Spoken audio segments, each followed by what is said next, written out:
The last fixture of the weekend sees Liverpool taking on high-flying Newcastle. We're calling them high-flying. Of course, they lost in the last game against Man City 1-0. That game that City had to grind out. It showed more credentials, really, of the credentials that Newcastle possess in this particular fixture. They come into this fixture against Liverpool team. Liverpool have also looked slightly shaky with the start to the season. Of course, they drew with Newcastle, with Chelsea, and they won their game last weekend. But they still haven't yet convinced. Newcastle with a big result against Aston Villa, and then that really marginal loss at City. This is a different Newcastle to the Newcastle that has lost 13 times in a row to Liverpool in the Premier League. Tony, I'm failing to get an English word for this fixture, but I would go for mouth-watering. No, this is definitely the biggest of the weekend. Yeah, it's a fixture that you're looking into, and going to St. James, that crowd is going to be salivating for this fixture. They know they've never got a result in 13 games, and they are likely to get that result. It's a different Newcastle. It's a different Newcastle. Because last season, they looked still better than Liverpool in the same fixture, and Liverpool got the result 2-0. But this time, you look at their team, they've upgraded. They had the likes of Longstaff starting in that fixture. This time they'll have Tonali.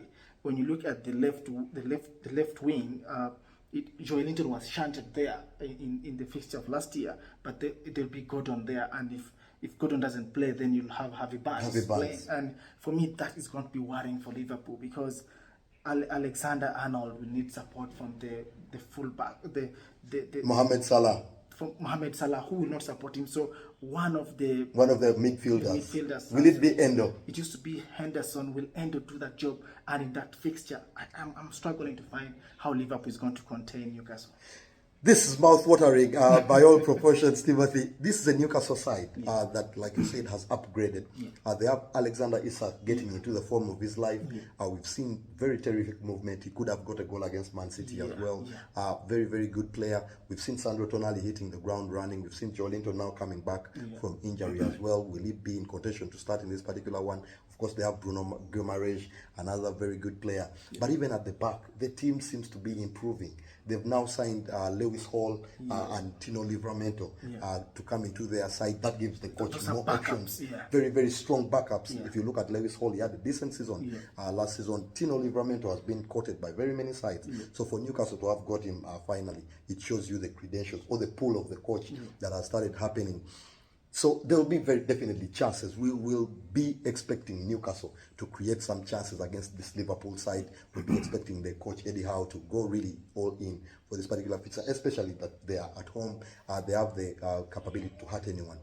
For Liverpool, Jurgen Klopp, Liverpool fans everywhere will be now thinking this is the kind of game, because against Chelsea they drew, they got the win last week, but this is the kind of fixture where they're now playing against fellow Champions League teams. They need to show that, not fellow, but big teams that are in the Champions League. They need to show that we can really go toe-to-toe with these teams. And don't discount Liverpool. They're still not a poor side, especially going forward. We know that they have Mohamed Salah, Diego Jota, Luis Diaz, who are starting in the form of his life so far. So they still have what it takes. The worry for fans globally for Liverpool is still in the midfield. They still seem a bit lightweight with the acquisition of Wataru Endo. Yeah, and the good news, before we talk about Endo, is McAllister's red card was rescinded in midweek. So he's going to be he'll be available for this game. And for me, I think they're going to play 3 in the midfield. I don't think McAllister can do the job alone in that number 6 role. No, he definitely cannot. So maybe they'll have to sit Endo there, and then Szoboszlai and McAllister play just ahead of him. Otherwise, it's going to be a tricky one, because do you want to play Endo you want to start him in a high tempo fixture? We know what Newcastle can do. You remember last year against Tottenham, they struck 3 times inside 9 minutes, and they have that ability.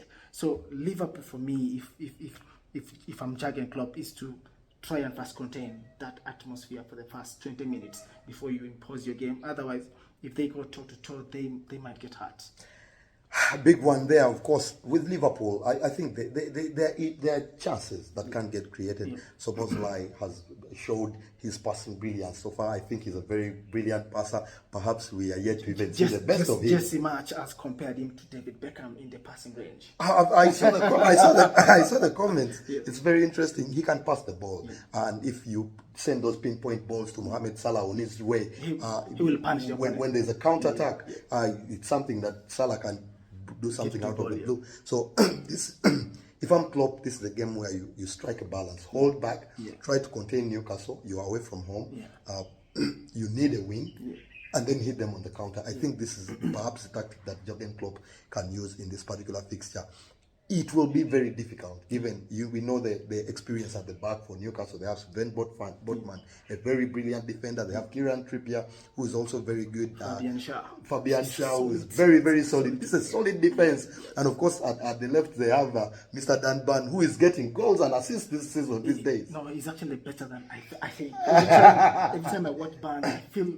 Ban came into Newcastle. Was it backup? Yes, it was a backup. We can't talk about target anymore. You can't talk about target. So it's a compact defense. Yeah. No, it will be very interesting. This is definitely one of the most exciting fixtures for this weekend. Share with us your thoughts, what you think both coaches will be doing, or how you think they'll be contending with this game. This is a mouth-watering clash. I think this is the game that finally Newcastle breaks the dark. I've gone for a 2-1 win for Newcastle. Tony, am I allowed to give 2 predictions? Timothy will be giving 2 predictions for this one. Let's go, Timothy. I want to go for 4-2 Newcastle. That's my first high end if both teams come attacking. If it goes a bit cautious, then I'll go with your result 2-1 Newcastle. Very, very interesting. We hope to see goals in that particular fixture. Mohamed Salah, one of the top performers in FPL for the last couple of seasons. We expect him to be on the score sheet. Luis Diaz can get a goal. Barnes, there are goals around these 2 teams. And I'm spreading my goals on Isaac and Wilson, because Tony, even if you remove Isaac, what Wilson brings in is almost an upgrade. So, when you start Wilson, Isaac still is like an upgrade. And for me, I've looked at the right wing of Liverpool. If Salah does not help Arnold, it's going to be trouble. They're going to hurt Trent. Yeah. They're going to hurt Trent. And this is not the game where Trent can go loitering into the midfield. Mr. Klopp, so watch that out. It will be a very, very interesting affair. 6:30 p.m. East Africa time. Do not miss that fixture. It's the fixture of the weekend. Share with us your thoughts on what you think. We'd like to hear from you. We love the feedback that you've given us so far. Have a lovely weekend from us. Goodbye for now. Goodbye.